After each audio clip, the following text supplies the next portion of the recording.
And we're live. Okay, we're going to... So hello everyone. So we're just going to jump straight into it. So last session was with Shannon Mack finishing up his Valentines thing. So what we're going to do is add some custom poses. So I'm just going to drag the file in.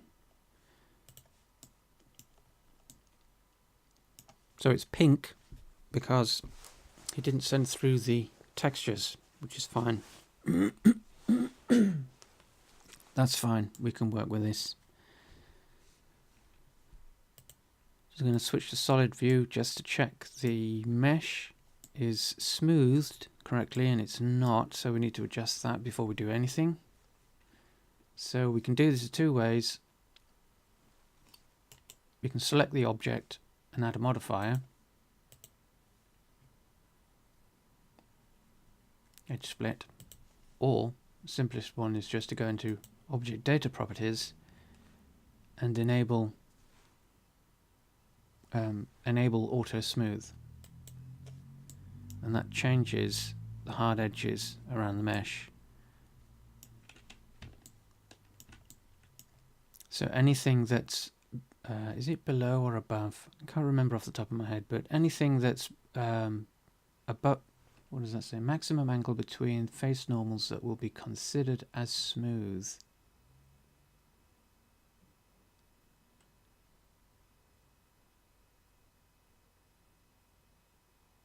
So that's values below that. So anything that's below 30 degrees relative to its neighbour will be smoothed. Everything else will be given a hard edge. So that's just a simple quick way of getting that sorted out. Otherwise the mesh appears a bit mushy without it. Next thing to do, once we've got that sorted out, is sort out the materials, because joining the mesh together, we've essentially created a multi-material, or what would be the equivalent of 3D Studio Max multi-material.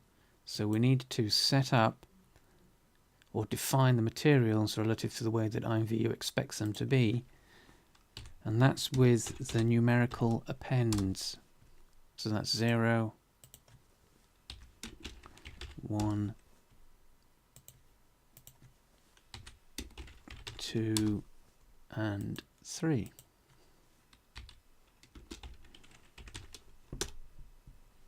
So the numerical order, or the order that they're shown in Blender, doesn't necessarily relate or correlate to the order they will appear in IMVU once they're imported.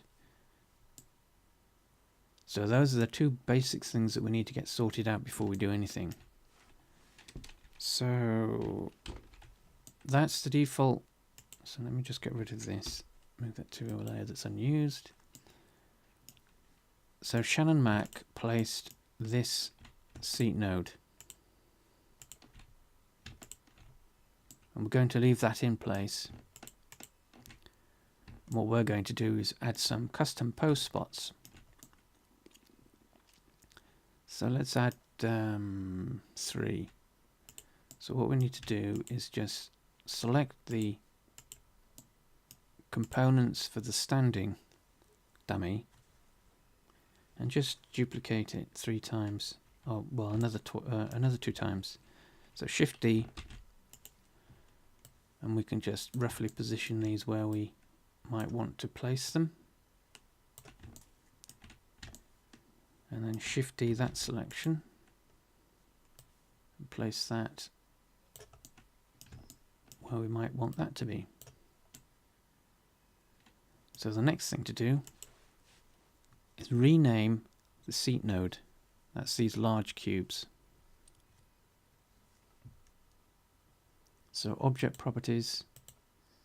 So we get rid of the append, which is the standing,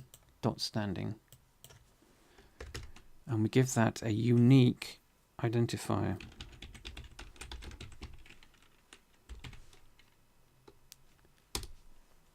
This is the second seat. So this is the first, this is the second, and this is the third and the fourth. So select that one again, or as well. Valentines, give this a 02, but we also need to change the seat 02 to seat 03. Because we are doing two things. We're creating a sequential order to the seat nodes, the actual seat nodes themselves. So that's 01, that's 02, that's 03, and that's 04. But that's custom pose 1, custom pose 2, and custom pose 3. So seat 03.valentines02, and then seat 04 Valentines 03.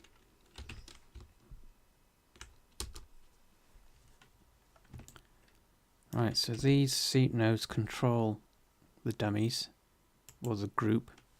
So what we can do is just position them approximately where we want the avatar to appear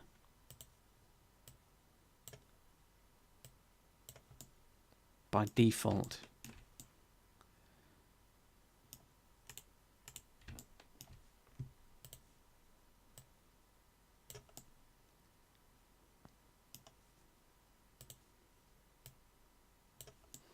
And then this last one, that can go, let's swizzle it around that way.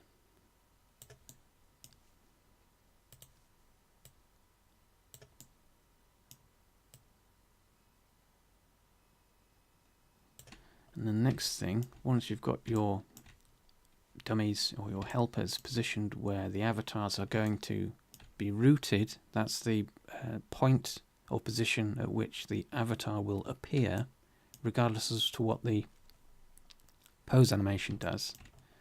So we next need to make sure that the catcher and picture node are not inside the mesh. So we can select those, that's right click, shift right click, and just move them aside.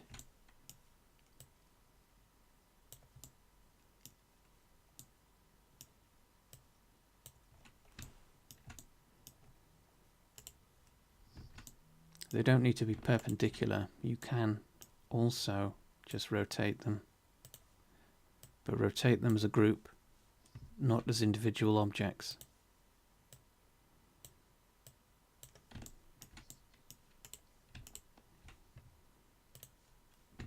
And remember that the active object is the pivot point. It becomes the pivot point.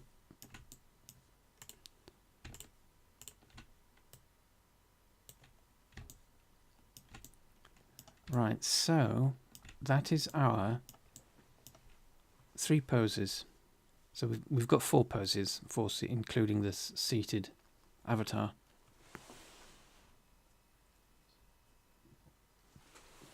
But 3 of them are going to be custom, so we need to save this.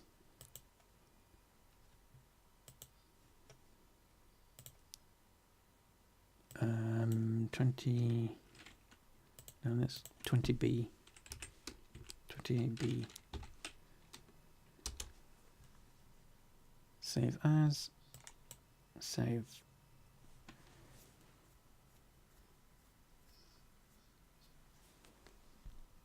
Right, so what we need to do next is, let me think.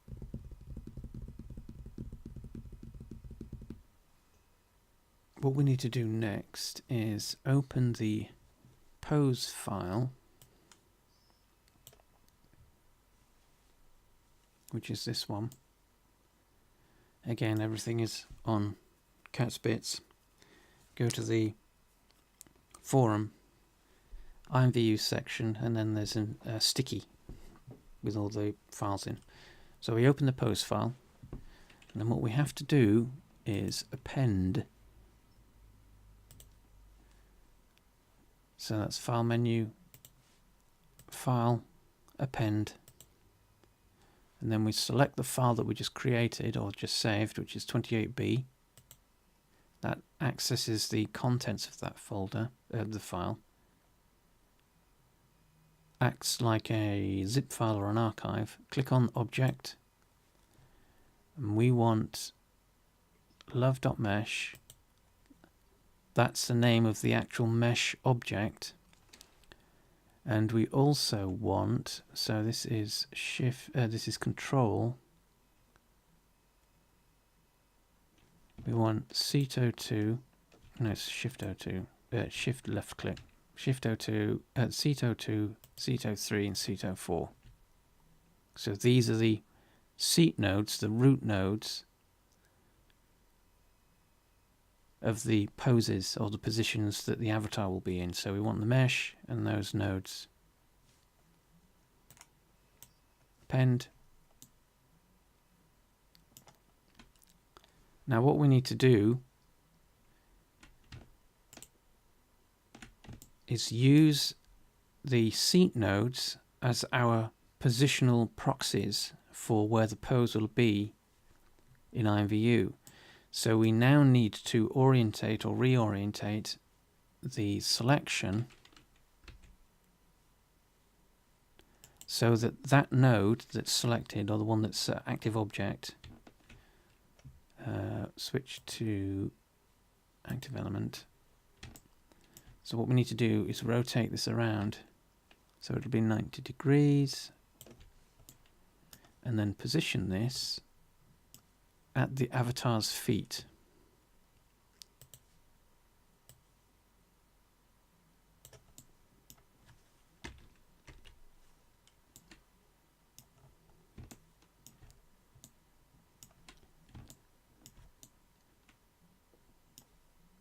So we want to get this lined up as best we can.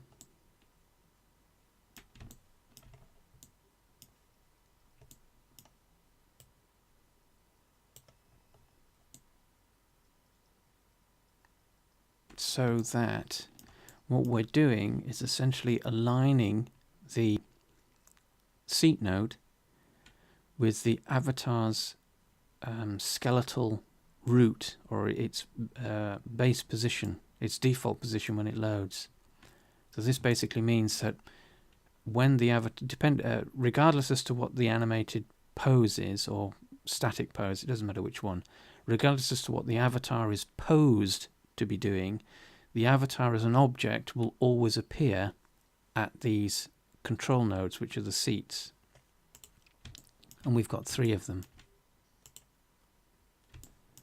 So once you've positioned the group, that's the mesh and the nodes, once you've positioned those relative to the avatar, you can then pose. First thing to do though is save the file. Save as 28C.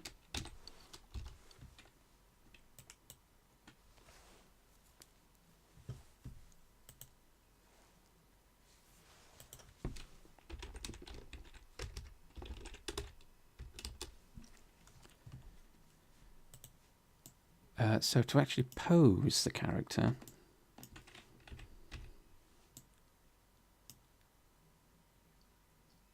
we need to select the armature, and we are in pose mode already. By default there should be a pose sequence available, and so what we need to do is let's have this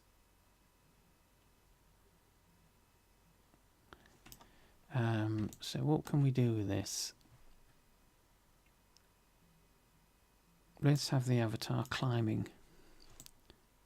So we need to raise the height of the avatar, and we do that by controlling the pelvis node. So right click and just lift it up.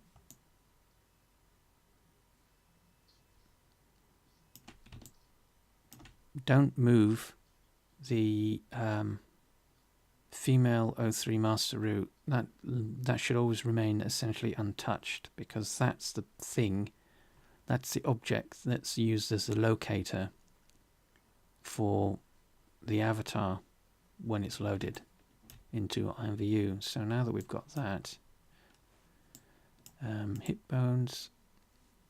So you want to switch to make this more or less, to make this easier, use the rotate widget.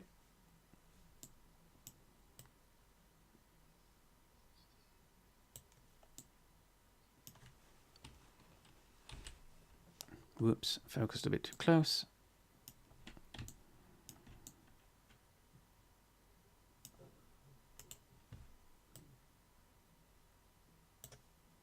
And then it's just a question of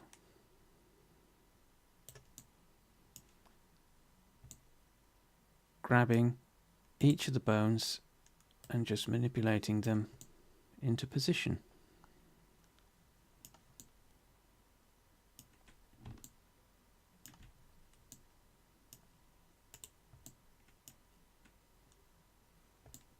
So when you are manipulating the legs, try and avoid just manipulating the thigh bone. If you want to tilt the leg, as we've done here,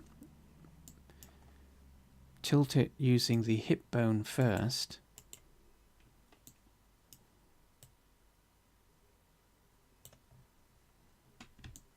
and then tilt the thigh bone. That'll prevent or reduce the amount of mesh collapse that sometimes occurs.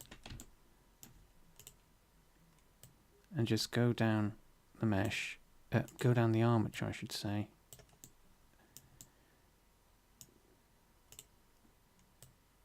And rotate each of the bones relative to the pose that you're trying to make.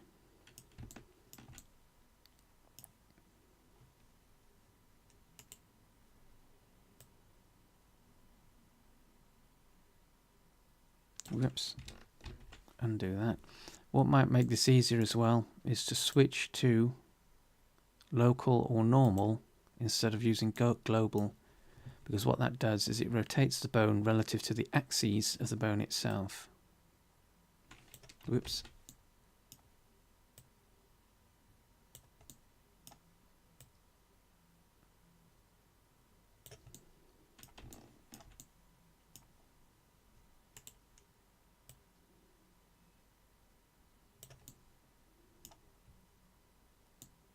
Yes, much nicer movement, as Hot Rod is saying.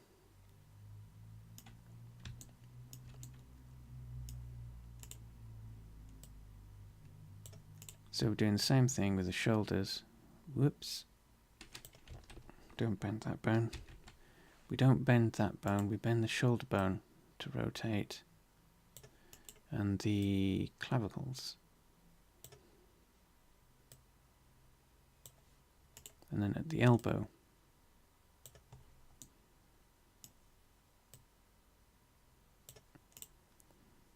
The bicep bone should only twist.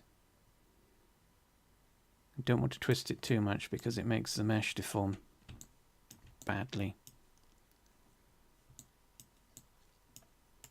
And there are a couple of bones that are just for twisting really more than anything. So that's the wrist bone and the bicep.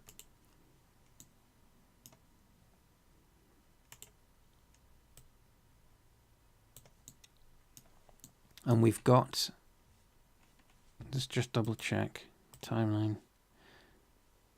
Oh, it's scaling. Right, so we need to change this. I'm not sure why it's like that. Auto insert. So whenever you pose a bone, so from the timeline editor, activate the feature, enable keyframes, select keyframe as your data type, and then select location rotation from the list, and it will insert automatically the location rotation for the bone. So before we lose this pose that we've just been doing, I'm going to select everything, switch back to Action Editor, which is a sub-editor of the dope sheet. I'm just going to insert these so that we have them. So that should now keep that pose, which it does. Excellent.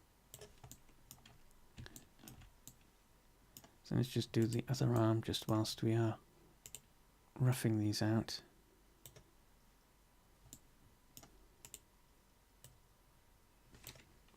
Whoops, use Control Z to undo.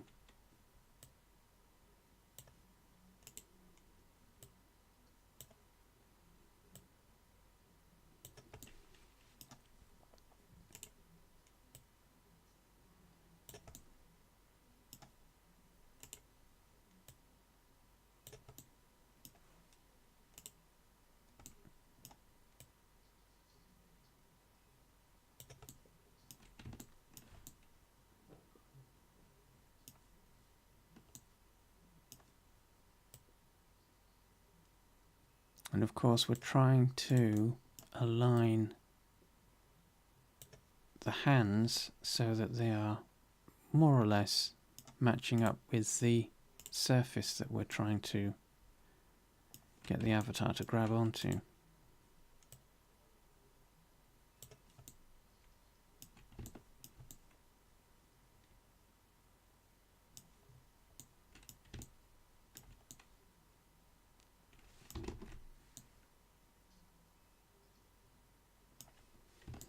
Yeah, that looks okay.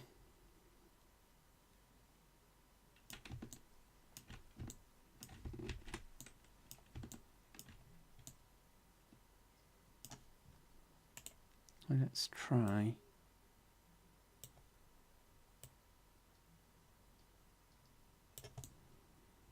doing that. That's better.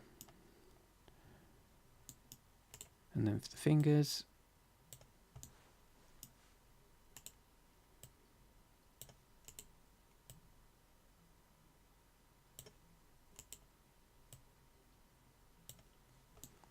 there are a lot of bones. Oops.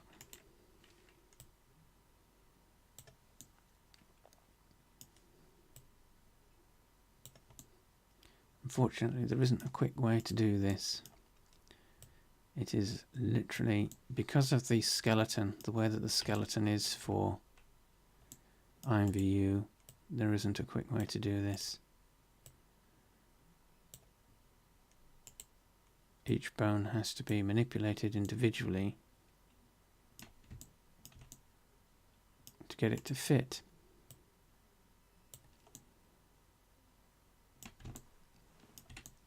Right, so that's more or less wrapped around. So the thumb.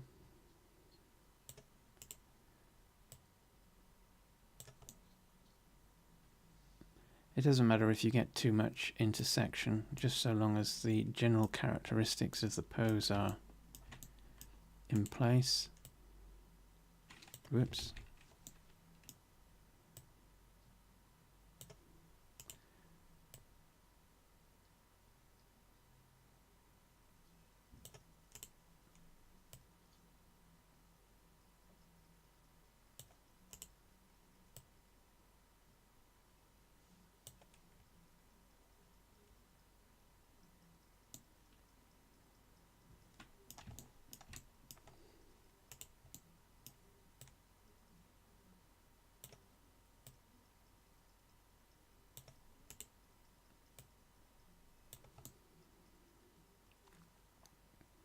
We might be able to. Let's try.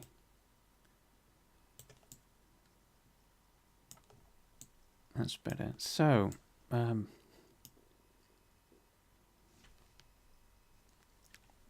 are a lot of bones, a lot of them. So most of the manipulation that you'll do, depending on the pose that you're after, we've got the shoulder bone, and that operates like your shoulder joint, the ball and socket. The bicep bone should twist. You only really want to use this to twist the bone, as if you hold your arm out and rotate your hand, the bicep should just be twisting. You don't want to operate the bicep bone as a replacement for the shoulder, because it causes a lot of distortion at the shoulder of the avatar. The elbow bone obviously is a essentially a hinge joint, so you want to try and restrict the movement to that. We've got the wrist bone. This allows the pose or the arm to, that's the rotation of the twist, that's the twist rotation of the wrist. So again, that's another bone similar to the bicep that should just twist. It doesn't spin or rotate in. It shouldn't spin or rotate depending on the animation that you're trying to do. Then of course you've got the wrist bone, which twists the hand, twists and rotates the hand. Then you've got the, what are these ones? Metatarsals? Let's have a look at the names. Carpals. So these are essentially the bones that control the knuckles.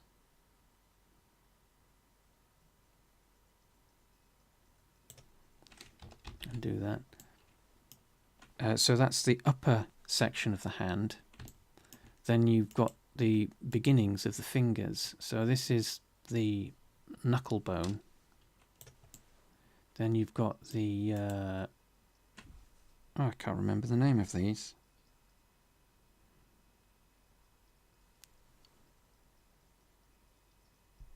Finger, well, finger, upper finger, middle, and then the end bone we don't generally use, but I think that's a positioning device for adding elements to the ends of the fingers. But again, these will, although the bones rotate in any direction, you want to kind of, you want to at least try and restrict them to the expected motion or movement that you're trying to create or replicate. So that is pose 1. So what we'll do is call this Valentines 01. Oh no, this is actually O. Is this 01 or 02? 02.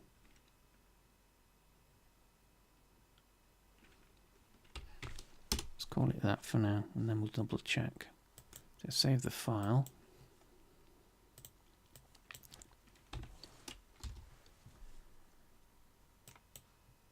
So I need to double check. So load in the 28B. What did we call it? Yes, that's 02. That's 01. So that's pose 01, that's pose 02, and that's pose 03. Okay. A, B, C, D.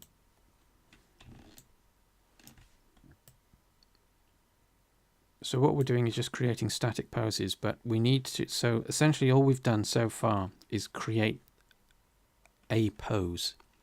We need to do something to this in order to get it to work for IMVU, but we'll sort that out in a second, later, once we've got everything sorted out. So we need to now work on the second pose. So what we can do is we'll create a new pose or a new action. So we click the plus button. It duplicates the pose that we were just working on, and we just rename this 01. And then what we can do with this is reset it. So we select everything in pose mode, Alt G and Alt R, or pose clear transform all, and that just resets everything, and it'll keep that pose in place now. So we've got, also make sure fake user F is active so that we keep the pose data. So what we should now have is when we select Valentines 02, the avatar automatically switches to that pose.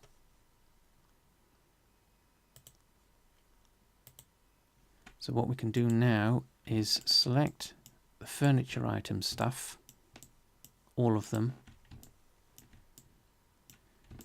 And so let me just save this again. A, B, C, D, E. Which way around was the pose?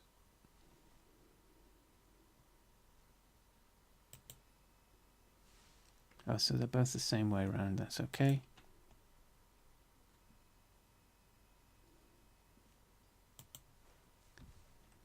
So what we can do now then, that becomes the new focus. So we have to move the whole group. Whoops. Make sure to switch to global. Otherwise, in local, it uses the orientation of each of the elements as the pivot point, or the point of orientation. And the nodes, depending on their direction, are all pointing in different directions relative to the mesh. So switch back to global when you're making global manipulations, but the middle seat node now becomes our focus. So we have to move this into position at the avatar's feet.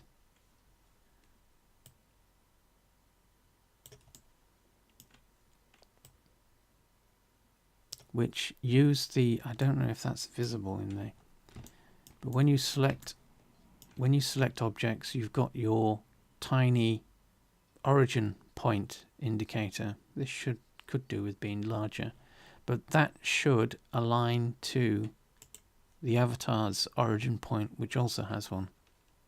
So now that we've got that in place,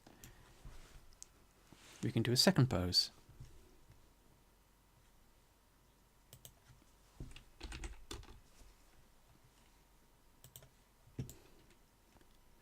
So similarly for this, what we want to do, right, so right click the armature, make sure that we're in pose mode. We are. We want to have this one draped over the hearts. So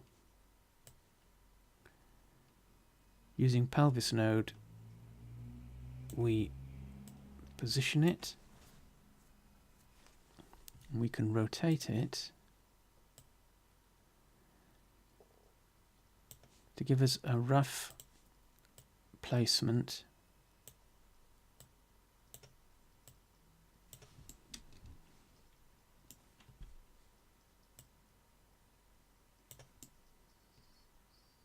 His hearts are all wonky.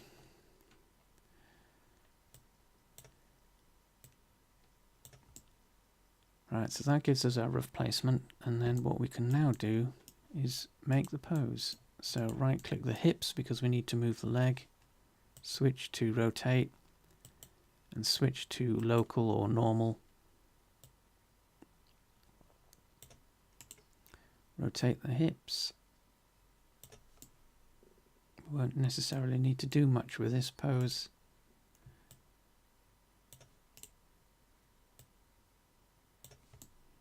Might do something else with it, and then dangle the legs.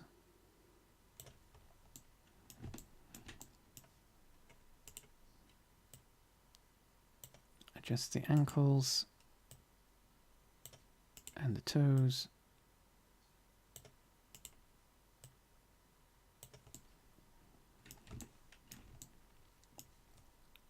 Then for the spine, actually let's have one of the legs draping over the side.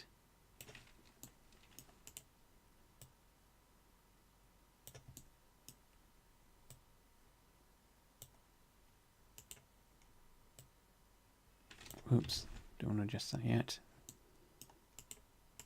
Some of the bones are hiding inside or next to other bones, which makes them a little tricky to select.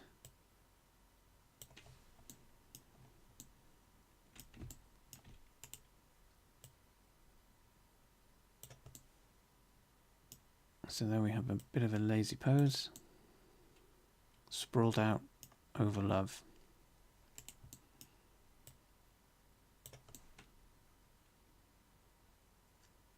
So that's the leg.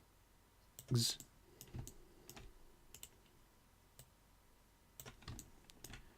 Let me adjust the back. So that's the spine bones.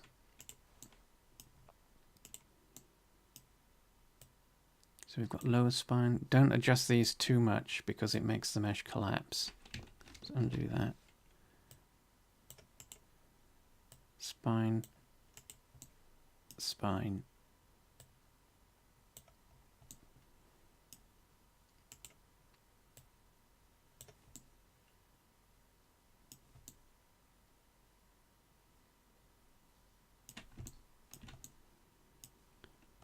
And it's the same with the neck. Don't adjust the neck bones too much because it makes the head behave odd.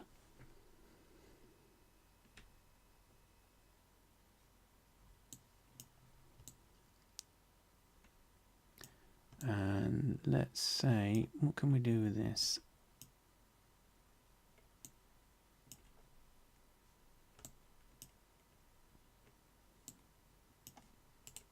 That's the head bone.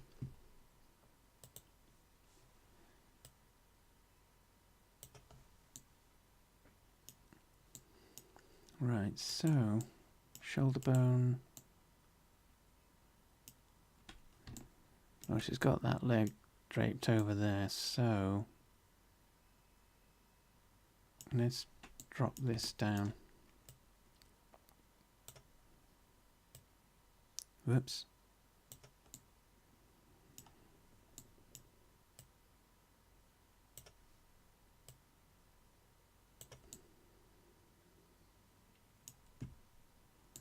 And sometimes the orientation of the bones makes it tricky because we want to essentially rotate this along, well, the horizontal as we're looking at the screen, but the widget loops, the widget axis indicators won't allow us to do that, so we have to do a bit of fiddling to get it to work.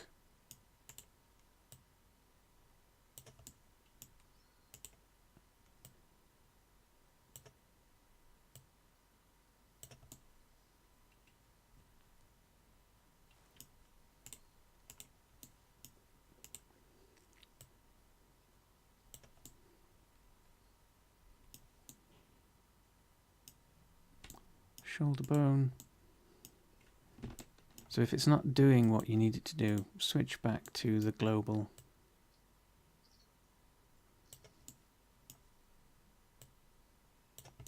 But keep an eye on the way the mesh starts to distort.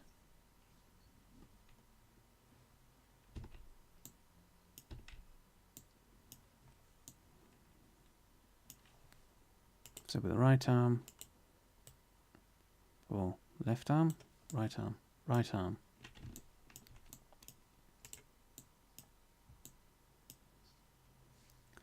Switch back to local.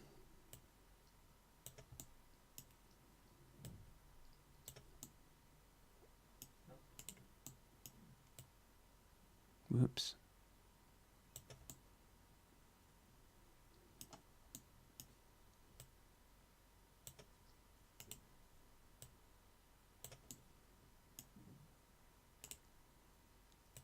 Twist.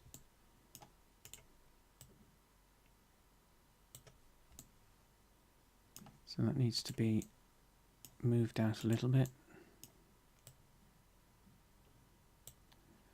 And drop it.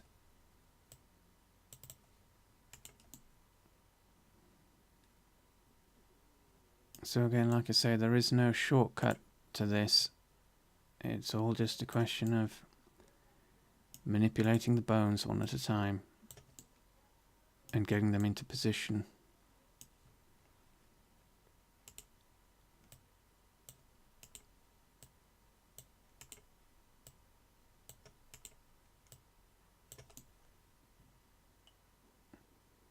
And when you're doing your poses, it might be worth, well, it's always worth giving yourself a little bit of room to allow for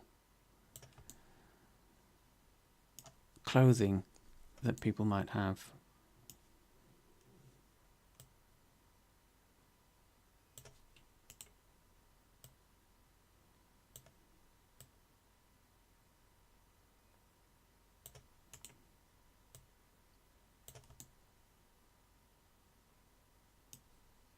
So that's just resting the hand on the stomach whilst they are draped over love.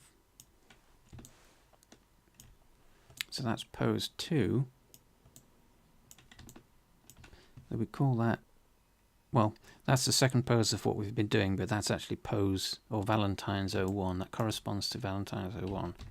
So double check that we've got our keyframes in. So select all, then press the I key, I for insert, and it'll insert all the keyframes, all the pose data for the pose.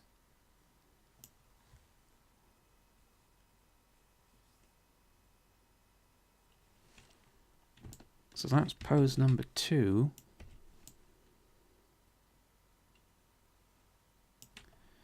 And then the final pose we need to do again. So we've created Valentines 01 and 02. And of course, if we switch the action sequence, we get the pose that we were previously creating, which obviously now is positioned at the seat node root. So we've definitely got 2 different poses, and each pose is specifically associated with a given seat node. So for the third one, we need to create another action sequence. So press the click the plus button again. That again duplicates the pose that we just created, which is fine. And then this one is 03. Reset. So in pose mode, you don't have to toggle between pose and object mode to rename. It'll automatically just do it regardless, but it's just force of habit. Clear the pose data. Now that we've created a new sequence, we can clear the pose data. So again, that's Alt G, Alt R, and Alt S, or pose, clear transform, all, and that resets the pose. So for this pose, we need to use this node as our focus point. So again, we select the nodes and the furniture item and move this into position using global. But for this, we need to switch the, or rotate the furniture item around 180, because the character was actually facing this way. So when you're making your poses, you don't change the orientation of the character, of the avatar. You change the orientation of the furniture item to match the avatar. So the avatar must always face forward.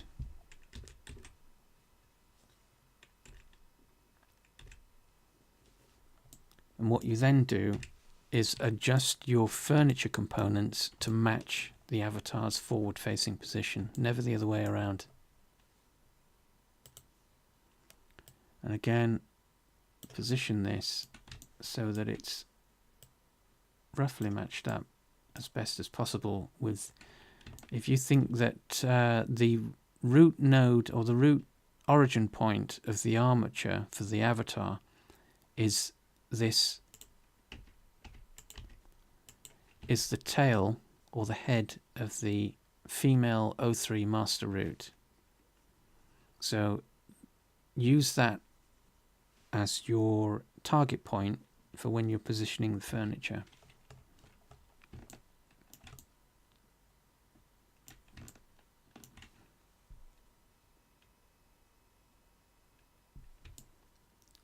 Right, so let's save the file again.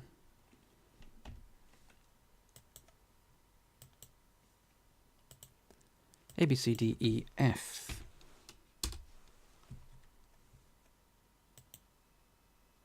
Right, on that note, I shall be right back.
And we're back, drink in hand.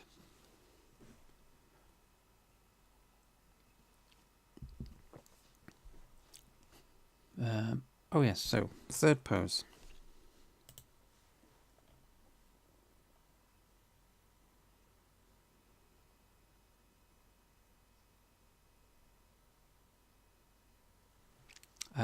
Right, so for this pose,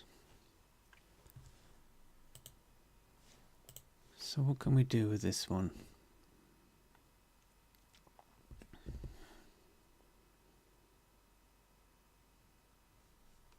There are so many things we could do, but we have to keep them all GA.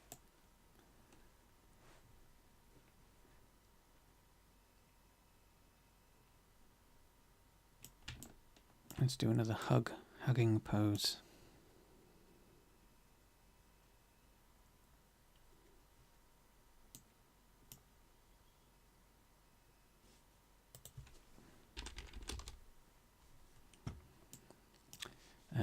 Right, so we've got our third action. Make sure fake user is active. That keeps the data inside Blender. So we've now got 3 poses. Well, 2 of them have actually been posed, but we've got 3 action sequences. So we need to pose this now. So switch to pose mode. So what can we do with this? Let's just do a sort of a kneeling, hugging pose. So again, we need to adjust the height.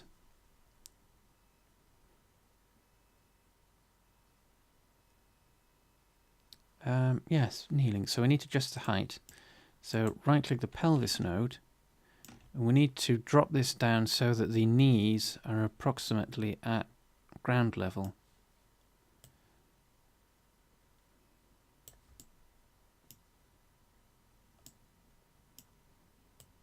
And again, we're in global for this, or we could be in local for this as well. It doesn't really matter. But once we've got our starting point, switch to local, and then start manipulating the bones. So again, make some adjustments to the hip bones.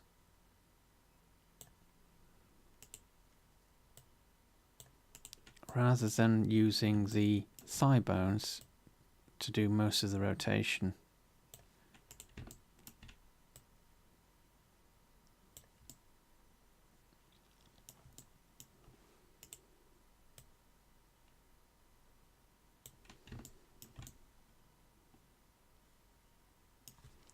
And use the views, so we've got front, back, left, right. This just flattens out the view, which comes in handy for doing these sorts of manipulations.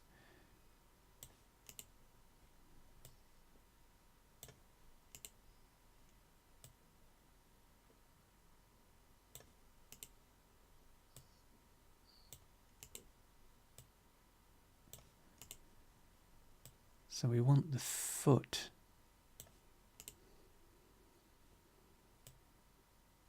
groups down.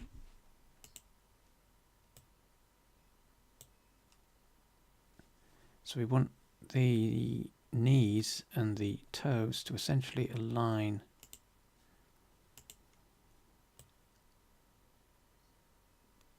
Because what we can then do is drop the hip bone again, so that we get the knees and the toes on the ground plane.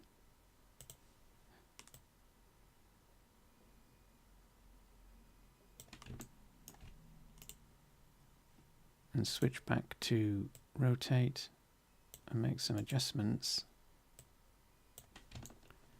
And then we can continue. So you can use your keyboard. If you've got if you're using a full-size keyboard, use your numpad keys to change the views. So numpad 5 toggles in and out of perspective and ortho, and then you've got numpad 1, which is front, numpad 3, which is right, and numpad 7, which is top. These are your main keys, and then you've also got 8 and 2, which rotates it rotates a top to bottom loop, and then you've got 4 and 6 which rotate side to side, a loop around. And these are handy just for quickly switching views. Right, so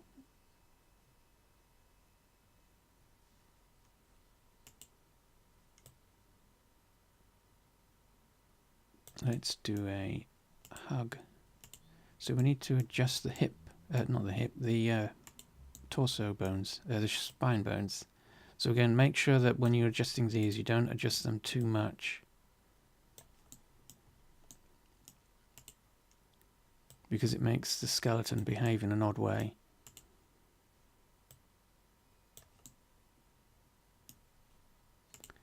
And then what we can do is have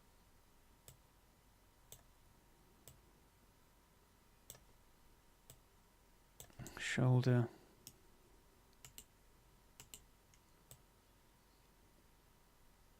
shoulder,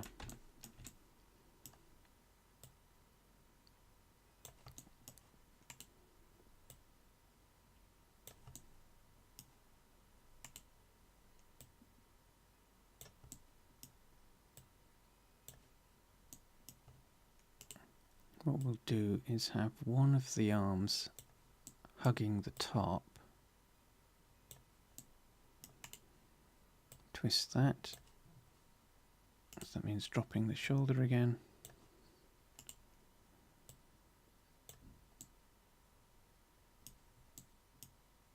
so you can see how, in order to get the hand to hug the top there, you have to manipulate the main bones in order for that to happen. So moving the shoulder doesn't necessarily put it where it needs to be, so you then have to move the elbow. But that might not necessarily mean it puts the bone where it needs to be, or the element where it needs to be. So you then have to go back to the shoulder bone, rotate that to try and get it to position, and you keep going back and forth between each of the bones to try and get it all to match up.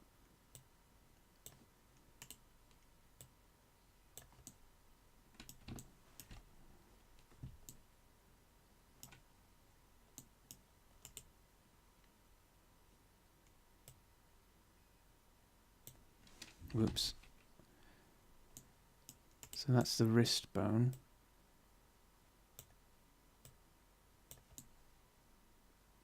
That's okay.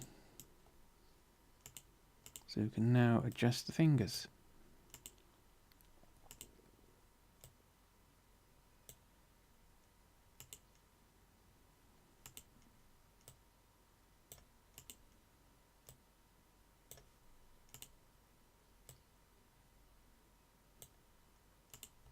And the bones don't necessarily all point in the direction that you would expect them to, because again they are matching what 3D Studio Max is expecting, not what Blender is expecting.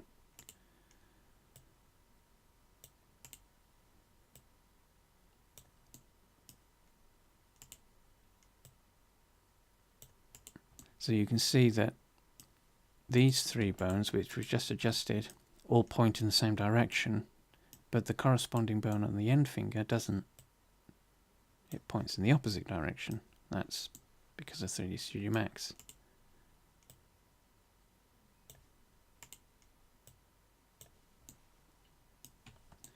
So there we have one hand grabbing onto it. So we now need to adjust the other.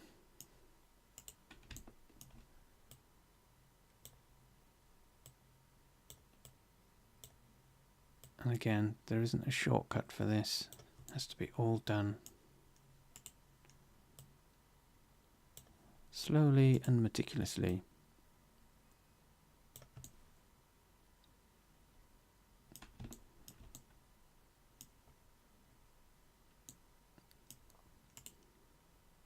And it can be a little confusing because all the bones are visible, which makes keeping track of the bones that you're trying to select and manipulate, whoops, slightly tricky.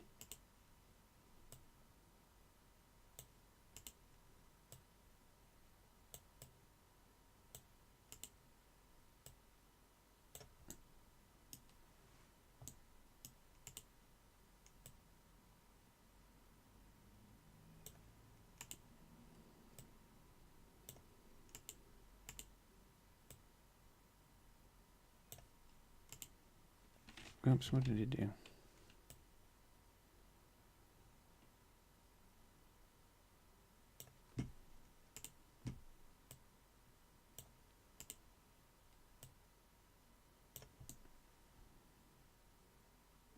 So the hand isn't quite where it needs to be.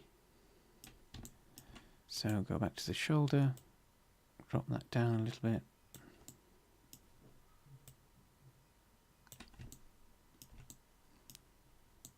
That's better. Move the hand or the wrist. Rotate. And that's better.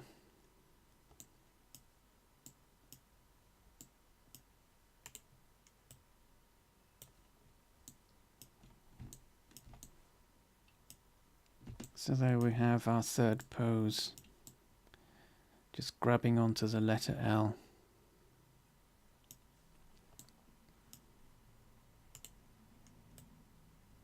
Whoops, that's the wrong one.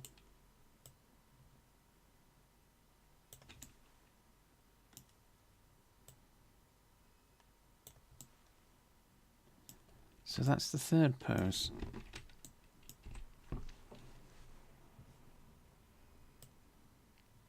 And with auto insert, it keeps all the bone positions in place. Right, so let's just save this. Save as A, B, C, D, E, F, G, F, G.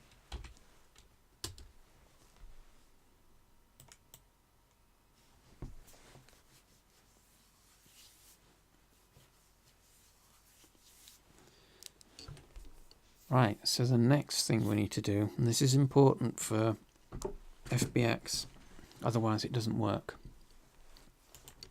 We've got our pose, a basic pose.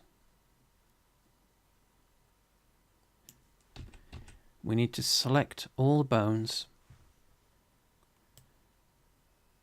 insert, or duplicate. So what we can do is we can do two things. We can either, because this is static and it hasn't moved, we can do one of two things. We can either just move the frame selector to another frame and just press the insert key, I, or pose animation, insert keyframe, and then it'll give us the option to do no, not with auto insert enabled, it'll just do it automatically. So I'll just press the I key and it automatically inserts the pose data that we've got. So we've now got 10 frames with the same pose, so it doesn't move. Next we need to create a reset pose, so move the timeline slider to another frame a bit further on that's clear of any data, and we need to clear this of pose data.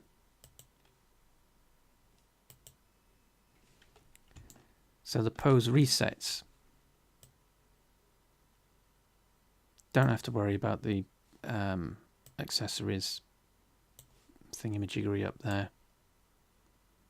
And what's the other one? That's Z head, the one that's selected. So this is important for FBX. So that's the first one. We need to repeat this for all the poses.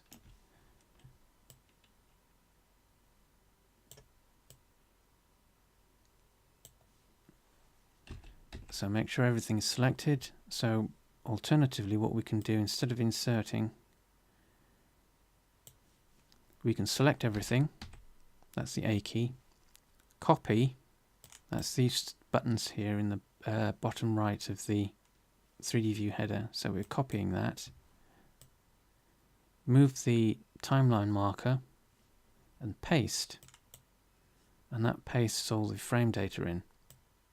So we've now got, again, a number of frames duplicating the same pose. So once more, we need to clear all of this. So move the slider across to another frame that's clear of any data. Pose, clear all, and that resets that.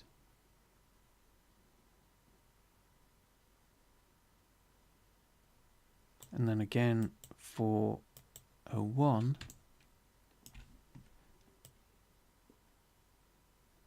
so make sure everything is selected. Copy, paste, and then clear. That resets. So save the file, exit edit mode, pose mode, save the file.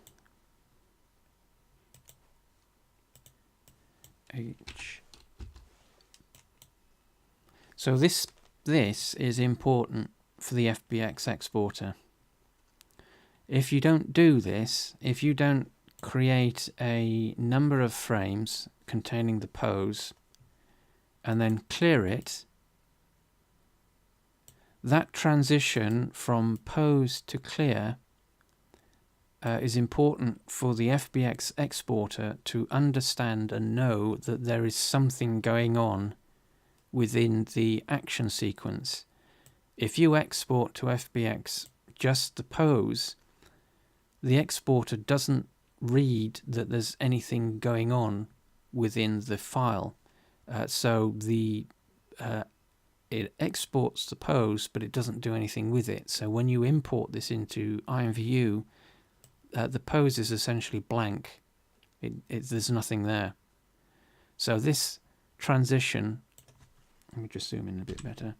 This transition from frame 10 to 15 is important to basically kick the FBX exporter in the butt and tell it that there's something going on, so it needs to save this sequence as an actual sequence, or as an actual usable sequence.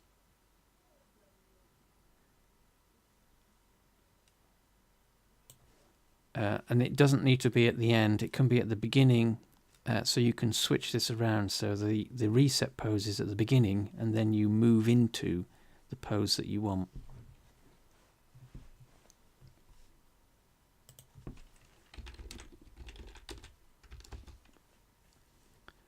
Right, so save the file. A lot of file saves.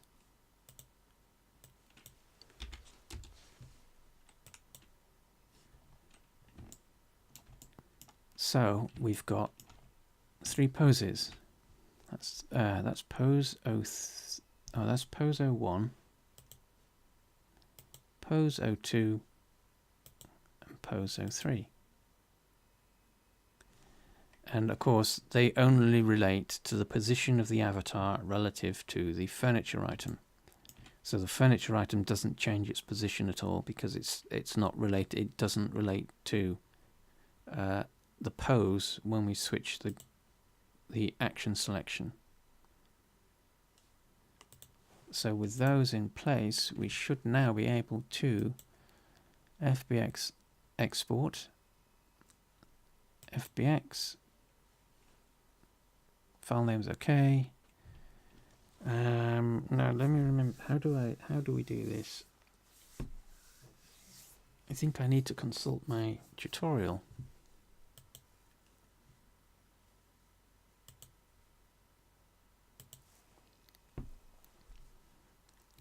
So let me just open that and hope that it doesn't crash everything.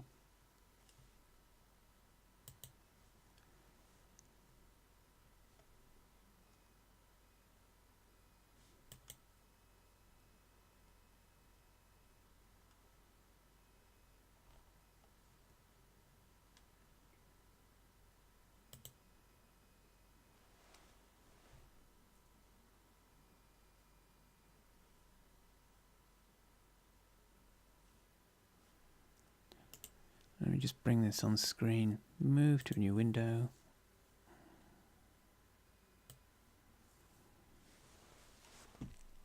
So our instructions are to, once the pose has been created and marked as an action in the action editor, it can be exported to FBX. Exit pose mode, Control Tab, or select object mode from the interaction mode selector in the 3D view header. And whilst the armature is still selected, left click File, Export FBX.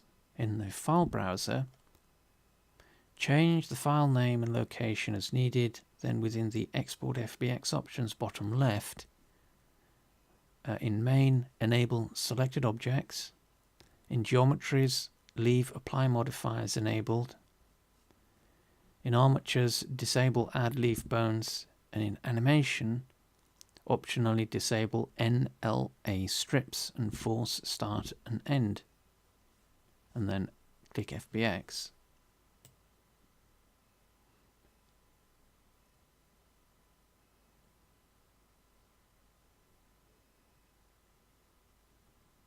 Right, so let's try that.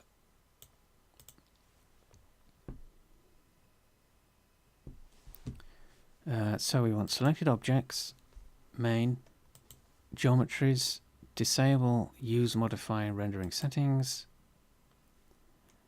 armatures, disable add leaf bones, animation, disable NLA strips, and force start end keying.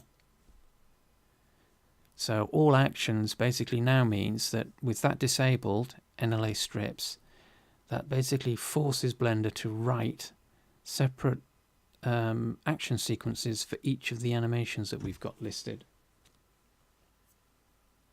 That we've just been working on, sorry.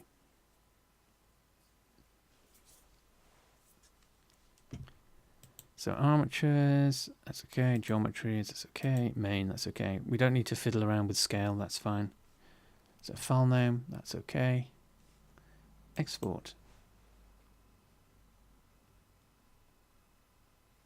So that's now exported our FBX.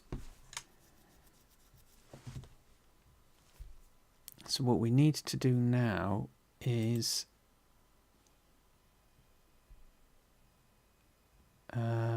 which one is it? B? Yeah. So we also now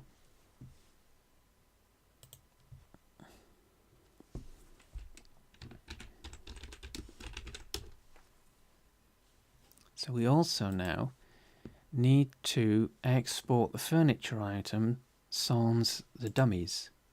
So we can select these, right click, shift right click, just press H for now. That just hides them. And that leaves us this. And what we need to do before we do anything actually is make sure that everything is properly parented to the root node. So select everything, and then you can use Control P or Object. Where's parent gone? Parent, Object, Object Keep Transform. And that should, don't know if they're visible on screen. Let me switch to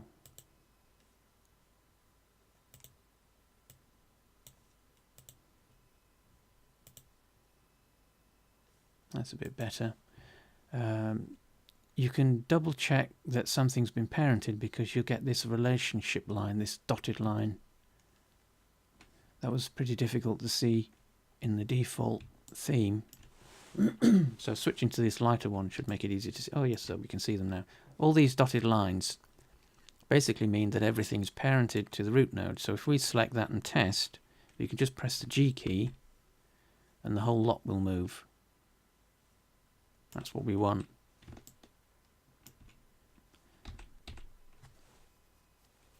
So select everything. You can select the root node as the last active element. It's not specifically important to. We need to double check that we've got the names.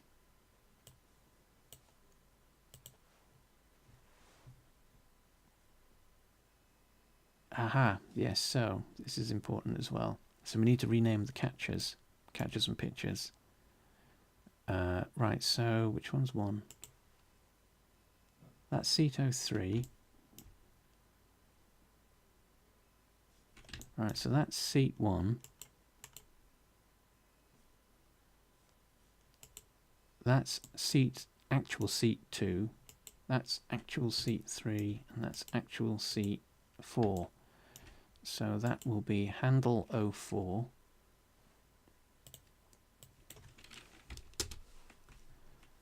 That's handle 01. That's handle 02, which can be left as it is, and that's handle 03. So that means that's catcher and pitcher 03. So catcher and pitcher.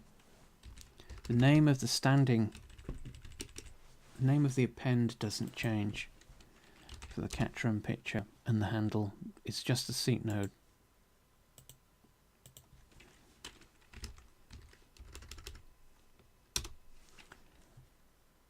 So that's seat 03, handle 03, catcher 03, and pitcher 03. And for this one, that's 02, so that's handle 02, that's catcher 02 standing, catcher 02, pitcher 02 sit. Yeah, that's okay. So that's 04, 04.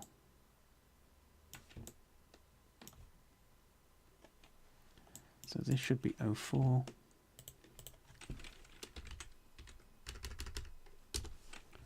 And that should be 04.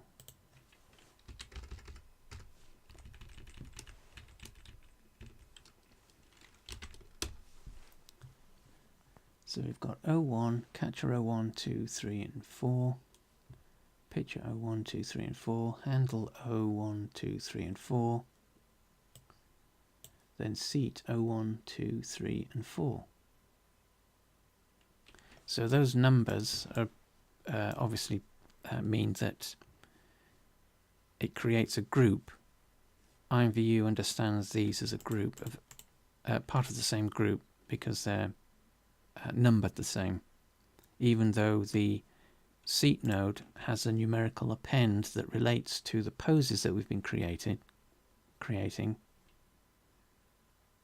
That just means that IMVU, for IMVU purposes, that's just a reference that we can use to latch the custom pose to. But as a group, it's the bit that's in front of the dot, whatever comes after that, that indicates whether something's part of a group or not. So now that we've got that, let's save this file before we do anything. Save as. So where are we up to? J. Now we can select everything and then export to FBX. Same as before, selected objects, disable modifiers, disable use modifier rendering settings, when enable or leave, that's optional. Armatures, disable add leaf bones, don't need to do anything for that, and export. And hopefully this should all work. So in IMVU, create,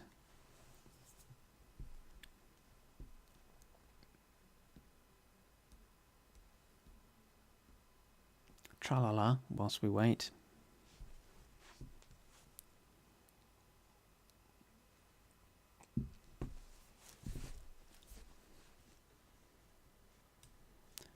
New project, furniture and rooms, or rooms and furniture,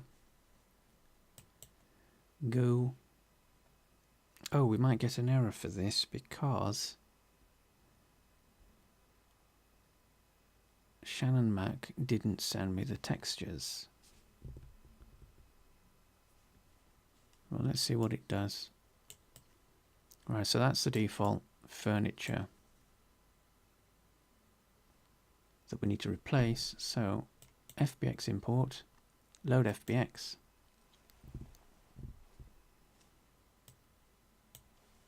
I think it's in contests. Where's contests? Yeah, so 28J. Oh, hang on. Which one have we just... So 28J is the furniture item. Open. Yeah, so we're getting an error, or which that's the highlighting that's red, because the images that we used can't be found.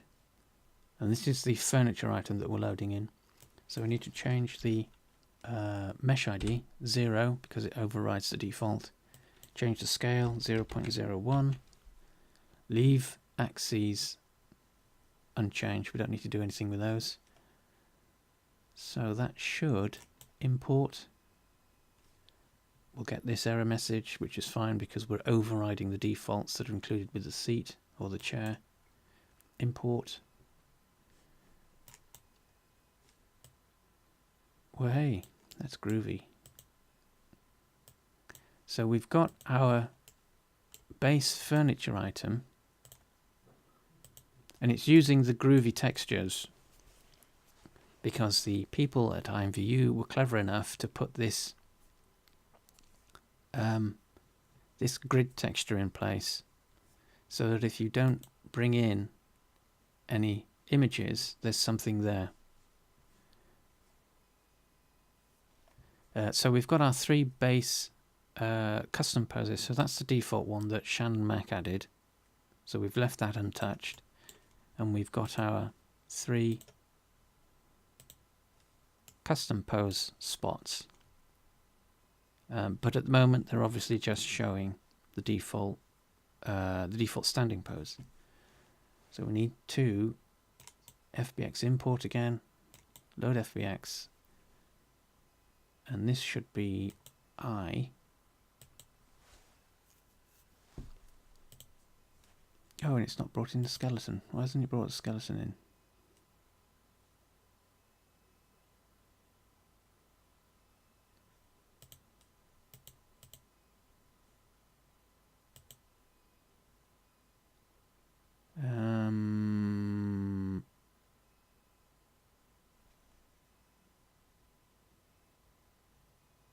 I think it's that one, 88. Let's try that, see what it does.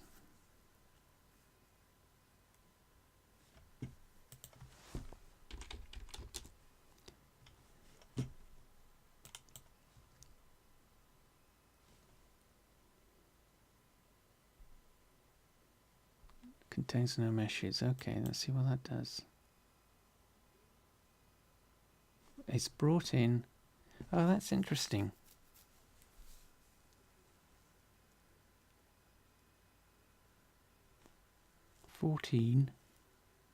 So this is doing something slightly different than what it's normally doing. So it must be. So we've saved that. Let me just open the. Was it J? No. Which file was it? I see. No pun intended with the file name.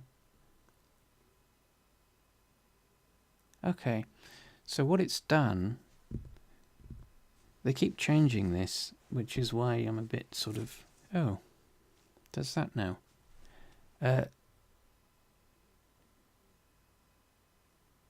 Previously, it wasn't exporting the action sequences properly. So you had to deselect everything and it would then export the entire scene. But it looks like it's okay to just select so long as the armature itself is selected, it should automatically pick up the action sequences, which is what it's done, and export just the action sequence data. It's exported the skeleton, but as we saw when we just imported it, it didn't show up as an object in the select skeletal checkbox. Let me see if I've got that in the tutorial.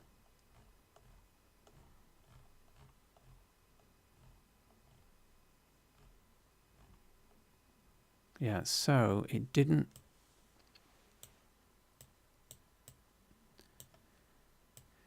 show us this, or it did, but we didn't get a visible skeleton that it picked up. It was hidden because the skeleton didn't have any mesh data with it. So make sure that the checkbox, you can probably just about see it. Let me just go into a bigger.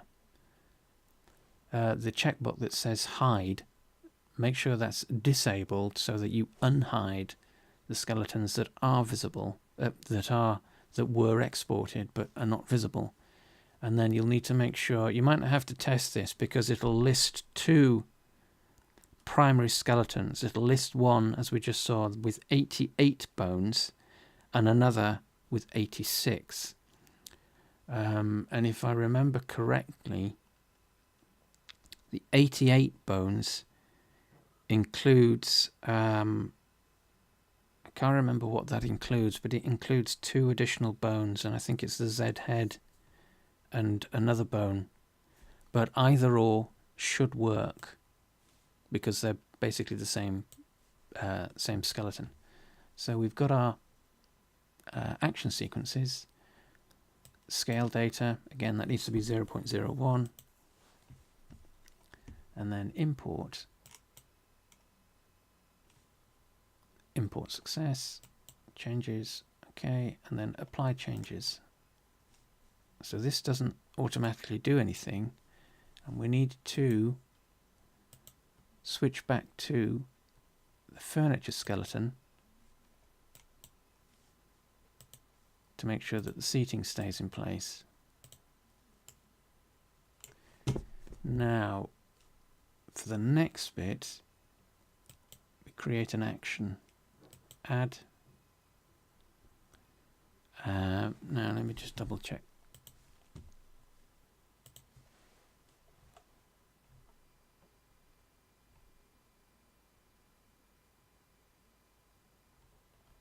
I'm looking at my own tutorial.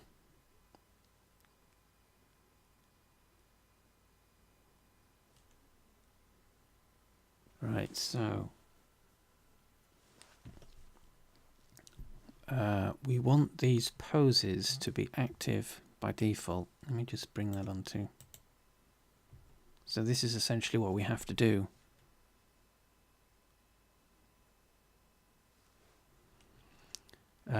So if we want these poses to be triggered when the pose is actually used, or when the avatar is moved into position, we use stance dot and then append it with, well, in this instance it will be Valentines 01, 2 or 3, and then we set up the rest of the stuff so that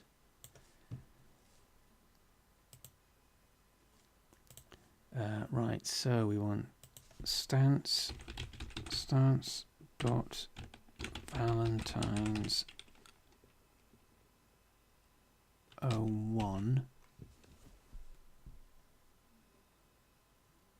That should be Valentine 01. So let's just get this into, to double check. Ooh, it's gone bonky.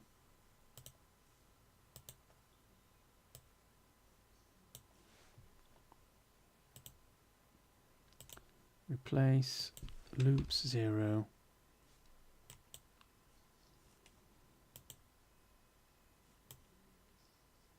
Oh, it better not start doing that. So we might have to.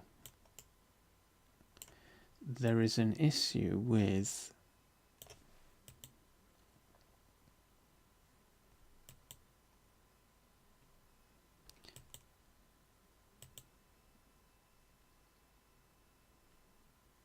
I'm not quite sure why it does this, but hopefully this will fix it. No. For some reason, when you import poses, the first time they import, the skeleton gets all mushed up.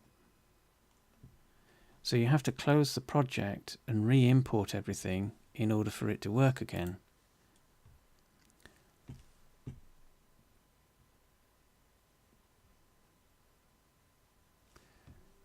So let's try this. If this doesn't work, then I'm not quite sure what's going on, and it will need some investigation. So apply scale 0.01, mesh ID 0, blah blah blah. Textures won't import, so we don't have any, so import. Okay. Apply changes. So that is our base object, and we know that works.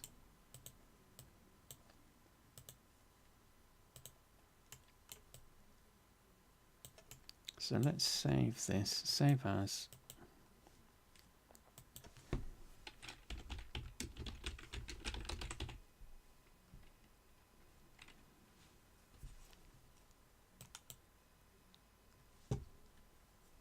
Right.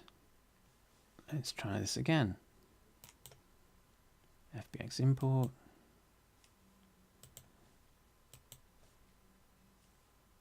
Let's try with 86 bones.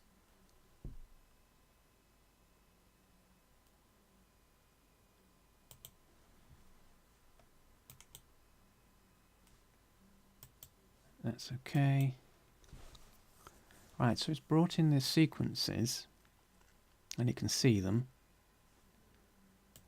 That's a skeleton. So there are no meshes, which is fine.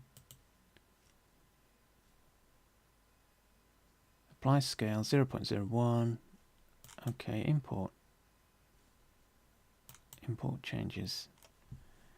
Right, so this resets the furniture item because we've just imported something with a different skeleton, so it always wants to default to updating the furniture item with the skeleton that was just imported, so we have to change that back to the furniture skeleton, and then that gives us our furniture nodes. So actions, add, we've got our sequences.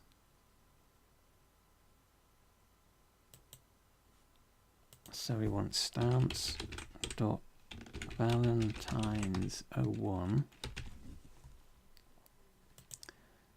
avatar, same ensemble, loop infinitely, playback speed, we don't need to adjust that, replace, loops 0, let's leave the other things as they are for now, apply changes. There we go. That's such an annoying bug that. Right, so as per earlier,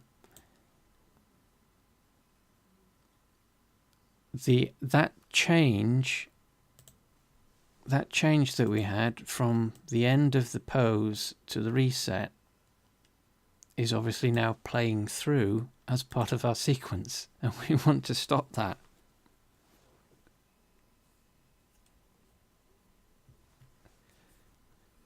And the way that we do that is we make a note of the active frames where the pose actually is. So we've got from frame 1 to frame 10.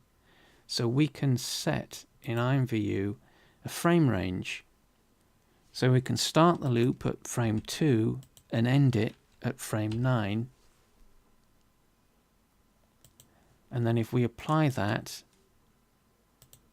it only plays those frames.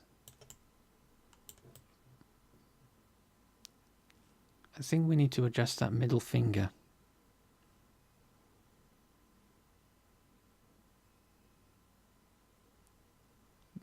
Because that looks decidedly AP.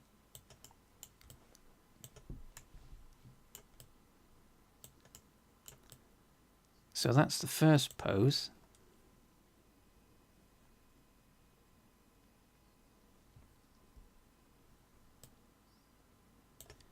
So what we've done is we've used the the stance command, which is normally stance idle, stance.idle, and we've used that as the auto trigger for when the seat node is active. So when the avatar is positioned using the handles, the animation automatically activates, and we've set that up so that it loops infinitely, affects just the avatar, plays the same ensemble, and then obviously we've located and loaded in the animation that's appropriate for the spot, which is Valentines 01. We've got this sequence looping 0 times, so it loops infinitely when you use 0. And we set a start and end frame, and it's to replace whatever sequence was actually playing. So we need to do that again for the second one. So we need to add another frame, add another pose, action pose. This is stance.valentines 02.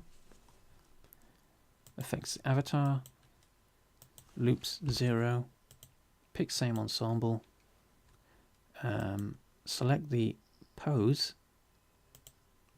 so that's 02, replace, loops infinitely, so that's 0, and then again, well, I'll set those afterwards. So we've got that, so apply changes, so we now have that pose in place, and we can control the actual pose again by start frame 2, end frame 9,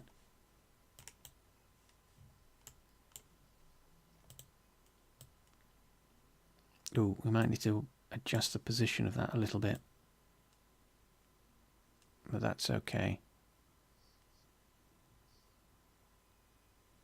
So that's pose number 2. So then for pose number 3, we do the same process. So double check all of their settings. That's fine, that's fine, that's fine. Okay. Create a new one. So this is stance.valentines 03.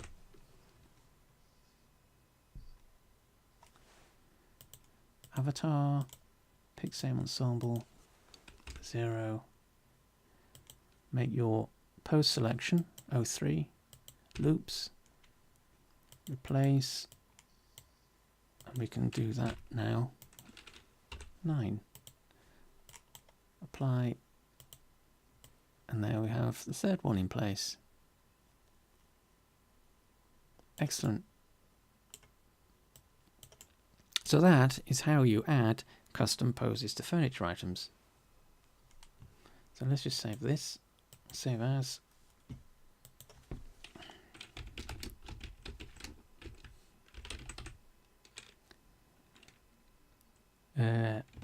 Two.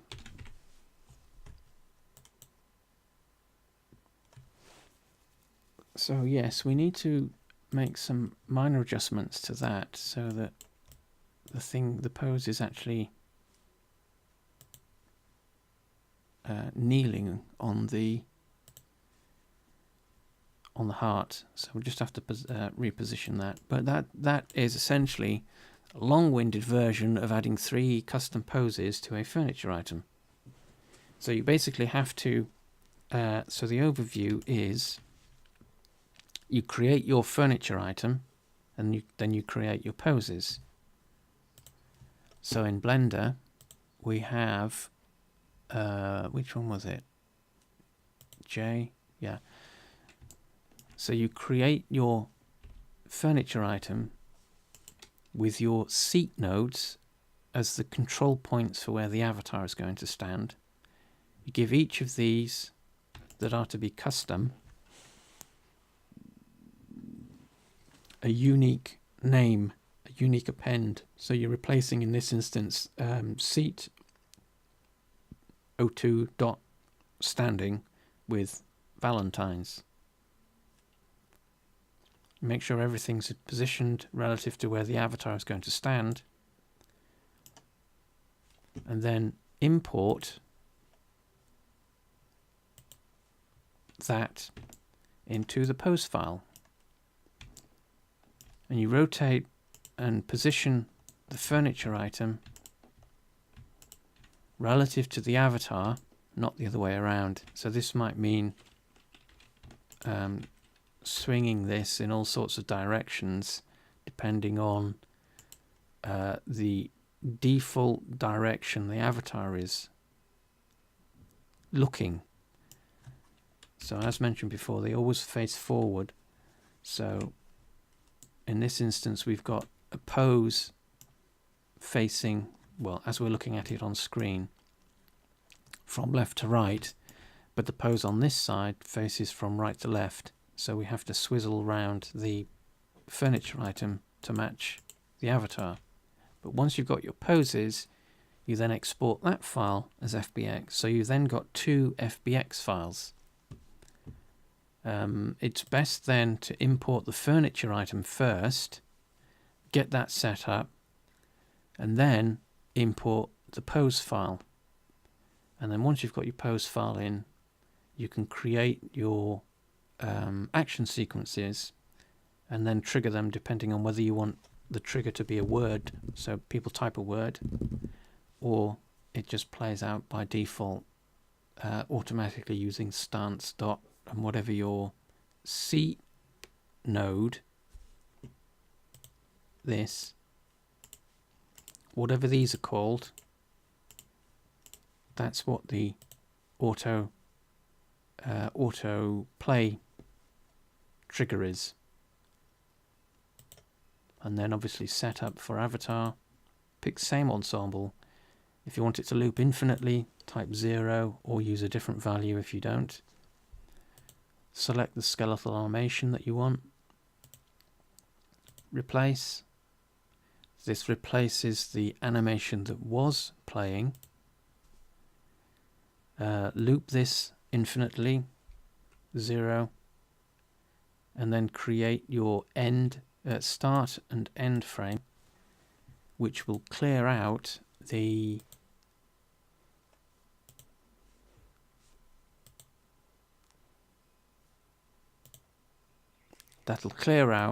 oh, wonderful car alarm.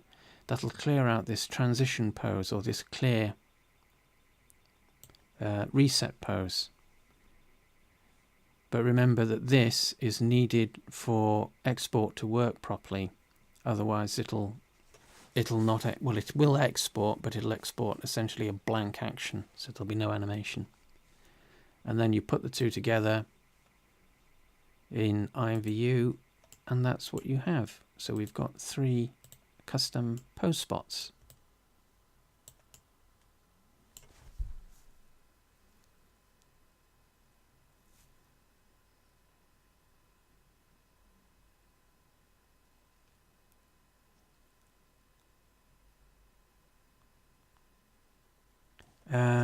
Hot Rod saying, didn't know, I noticed you didn't need to disable gaze.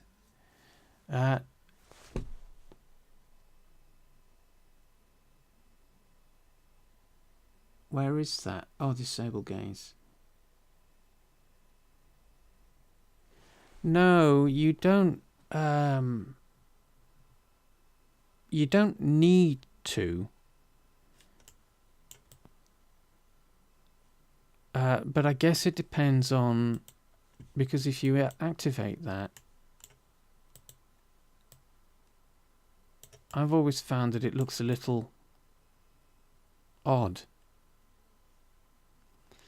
Because we have got a static pose as it is already. So when you disable gaze, it makes the avatar look really, really, really, really stiff and odd. So to compensate for there being absolutely no movement whatsoever, if you leave that active, you at least get some motion with the avatar head and the interaction essentially with other avatars in the scene, if there are any. But you don't. It's not necessary, as far as I'm aware. You don't need to. So that would be optional.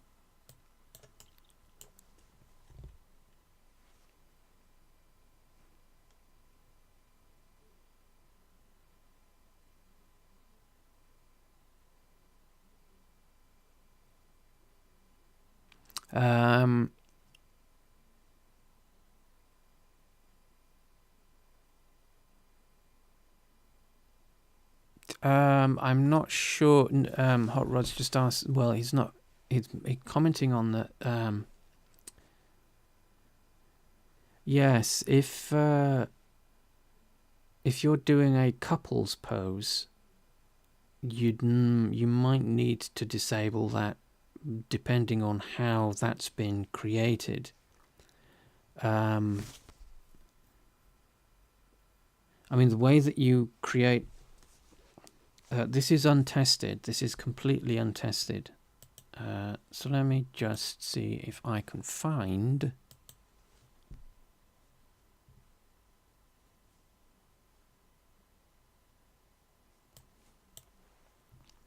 Right, so this is the couples pose, the couples starter file.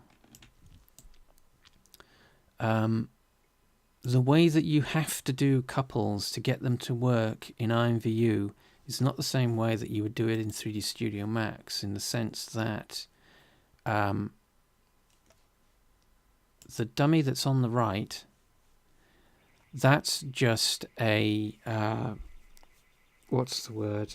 That's just a proxy for the second avatar.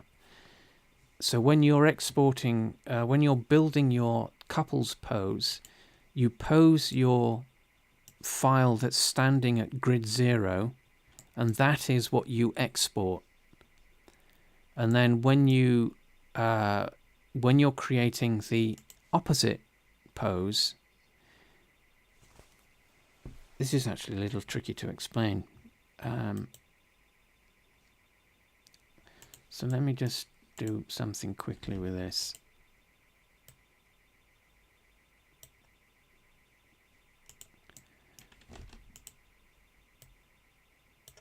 This is just so that we can identify those two separate poses properly. Has it kept the date? Oh no, it hasn't. I haven't got oh, scaling. We want Lockrot keyframe. That's a fine. So what I'm going to do is, so we've got T-pose catcher and T-pose picture. So what I'll do is just do a really bad pose so that we can identify the two sequences. Right, so what you're doing is the skeleton that's selected, that's your pose. That's your primary pose, and this is what you export to FBX for couples. So when you're then going to do the opposite side, you switch the poses around.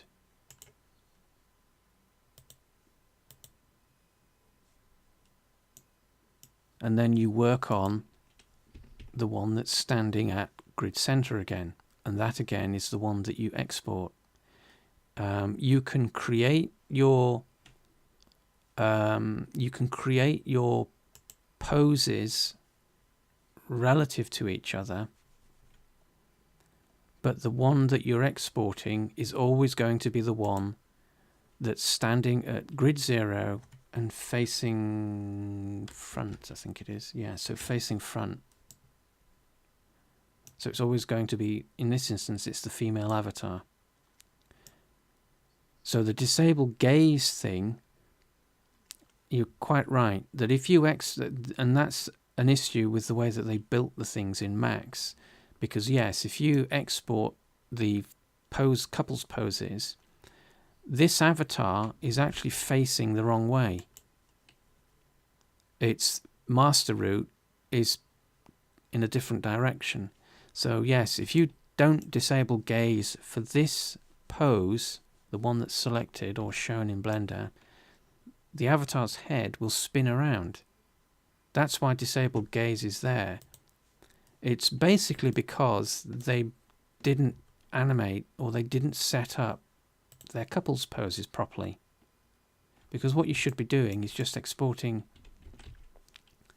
this pose, or a pose using this orientation of the avatar. And for Blender users, all we need to do is just flip. So let me just switch over to the other side so that all we need to do is export this file twice, and we've got an avatar that should be, or two avatar poses that should be facing correctly. So you won't need to disable the you won't need to enable the disable gaze feature. But with all of that said, I've not fully tested this. So I mean, this file isn't. I haven't made this. Have I made this available? I don't know if I've made this available yet. So, but that's why the disable gaze thing is there. It's because it's compensating for the couple, the second pose in a couple's pose, be facing the wrong way. That's why it's there.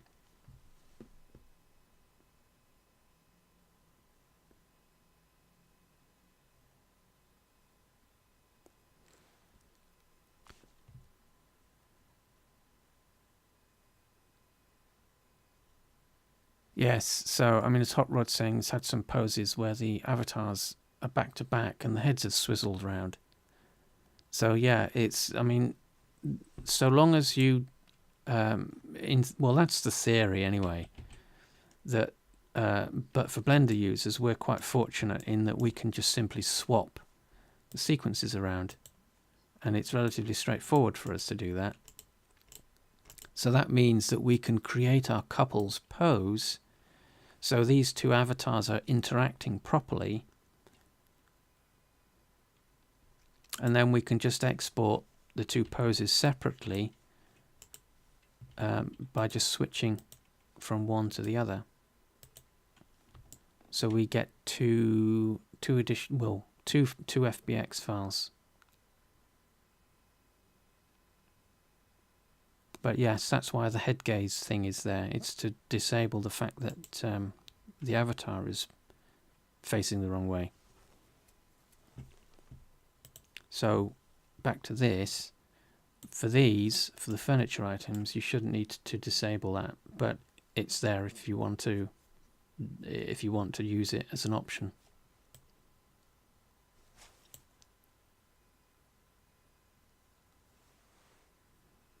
Okay, well, if that file isn't available, I will. It's untested. Well, untested to any particular degree. So, if it breaks, nice to handle, nice to hold. But if you break it, we say sold.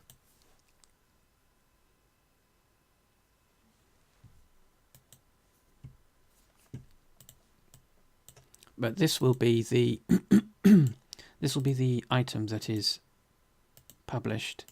So I will send these bits back to Shannon Mac, and he will publish them, upload and publish them to the catalogue, and this will be the derivable furniture item for Valentines. So we had to cheat a little bit because, as you can see, creating custom poses for someone like Shannon that is completely and utterly new to Blender is probably asking a bit too much. But I'll get this pose at the end here adjusted so that it hugs the letters correctly, and then send that through.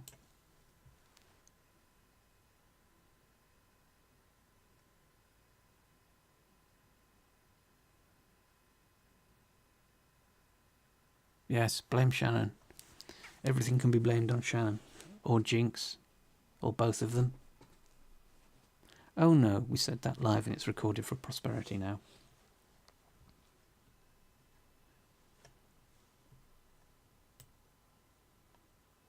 So any questions relating to what we've just been doing?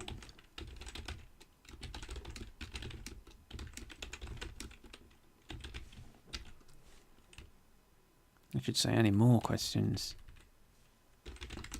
More.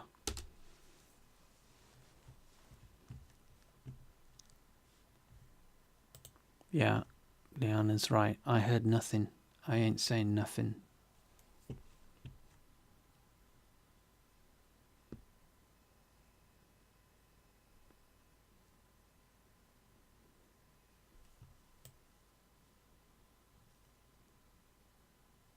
Oh, and of course it doesn't matter, as mentioned, it doesn't matter that so this is useful for those of you that are working with other people. It doesn't matter that the file that you get doesn't have any textures.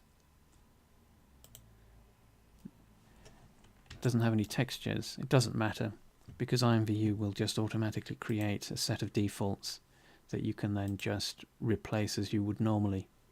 So these would be replaced with the ones that Shannon's actually used,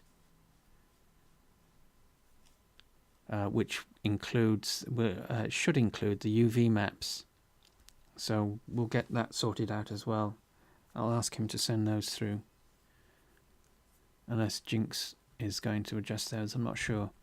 But the maps will be available, I guess, within the contest thread or on the contest page.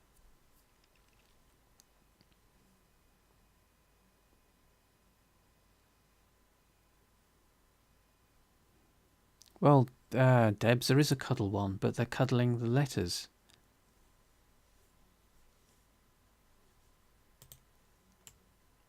They're cuddling love. I mean, what more could you want?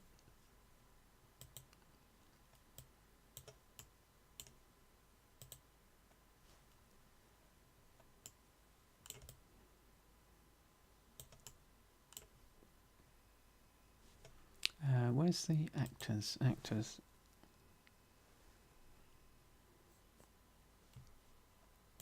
Add an actor. Another thespian. Yeah, you see, if you disable gaze, you don't get the avatars looking at one another. Although it fixes, as Hot Rod was saying, it fixes some issues with the heads rotating in funny ways. But if you enable that, if you activate that, the avatars don't look at one another. So let's put Jazz there and then wait for it to catch up. Yes, letter cuddling is good.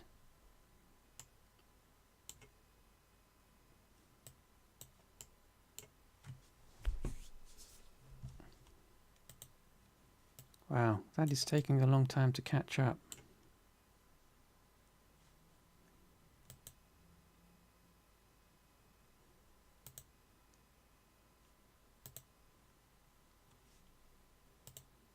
Oh, and of course, double check your assets. Because you've imported multiple FBX files, you're bound to get some leftovers that you don't need. So select them to highlight and just remove. Apply changes, which won't do anything, but and then save.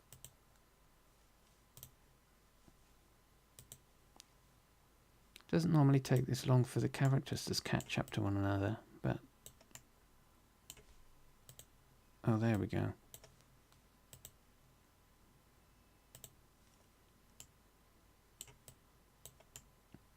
So if we could add another 2 avatars, we'd have the other 2 positions filled. So that's the custom, and that's the default pose that, the default seat node that Shannon added, so that we at least put him through the process of adding seating.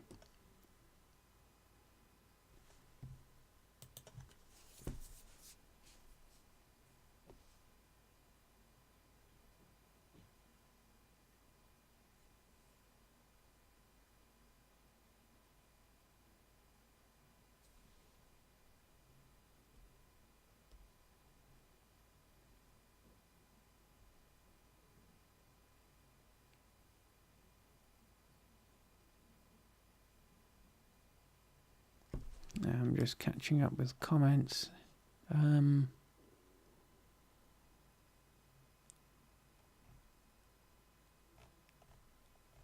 Yep, so I don't know when this is going live.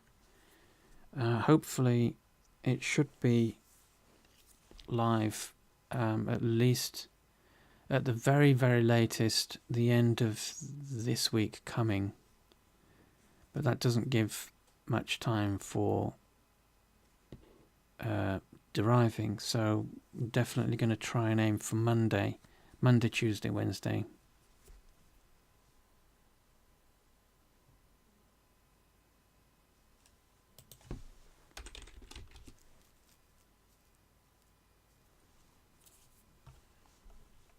So, I guess, 2 hours. That's pretty much on time. So I guess if there aren't any other pressing questions about this, there's a lot to... so rewatch the video once it's gone into archive. This will probably be the video for adding custom poses with Blender for IMVU, because we've gone through the process in real time. There's obviously a lot of it is just repetitive bone positioning and whatnot, but everything that's needed for poses will be in this stream. Another stream? Oh, later. No, I don't know. Don't think so.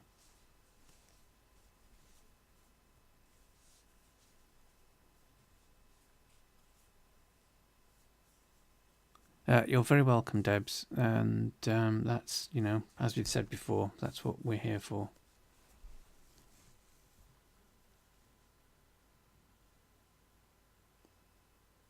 But again, break the projects down into their parts. Have a mind of what it is that you're aiming for, but just break everything down into parts to make the projects manageable. And then what you can do is, as we did, create your furniture item and then just bring it into the pose file and then create the pose. And that just makes the projects easier to do or easier to manage.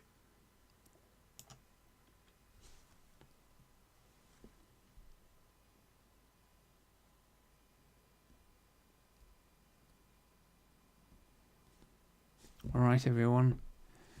We shall call it quits until the next stream, which I'm not sure is when it's scheduled for. But hopefully we shall get the derivable done for Monday, Tuesday, Wednesday.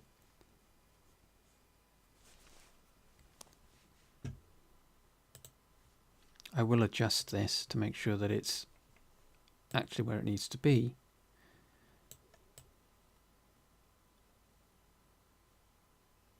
Because he should be hugging the heart and his knee on there, so I'll have to adjust that. So that's another thing as well, is that the poses may need to be adjusted after the fact. So once you've done them and you've got them imported into IMVU, you may find that the positions of things are slightly out, which is understandable and expected. Like the finger, need to adjust that finger. And the position here. So that just means going back into the file and making the appropriate adjustments, then re-exporting and re-importing the files. Yes, the naughty finger, yeah.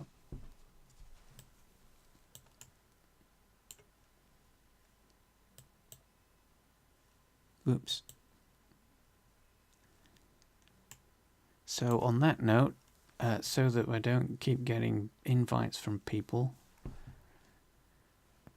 we shall call it quits until the next stream. So cheerio.